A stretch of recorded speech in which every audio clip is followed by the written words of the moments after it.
Biyya biyyoon dhiigaa utubaa jireenyaa lafee warra ofii du'aaf jiraatillee iddoo haara galfii isa nutti aanu gaafa gaariif yaraa kan nama nuffine biyya ofii caala.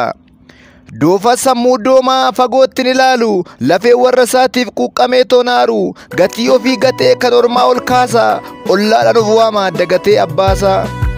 Dhaloonni of dhabee abaarsa kuufata dhibeen dhangiyamee rakkoodhaan jiraata. Hayyuu qaroon qaraa haa taanu ogeessa hirbuun dilbii taanaan dhaloota balleessa. Ejersa of dadhabee hiddiitti hirkatu kan of jalaa bade amma fa'aa argatu. Dhaloonni of dhabee sooranni isaa gadda osoo qe'ee qabnu maal barbaanna ganda.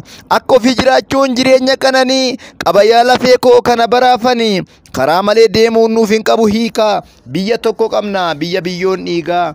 Biyya tokko qabna biyya biyyoon dhiigaa.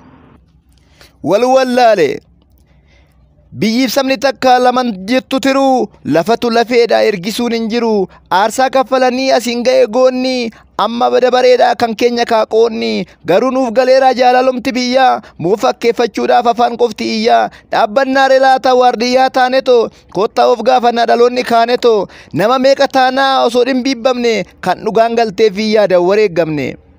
Shakkiin qaba ani dhaloota si'anaa keessa of hin baafne anis jira faana lafeef lafa warraa ciraa akka malee gammachuun hin jiru keenya gadda malee maaliif ta'e jennee mari'achuu caala natu sirra beekaa ibiddaan waldhaana kanumaaf shakkee haala jiru laalee walumaan dhalatee qomoo wal wallaale.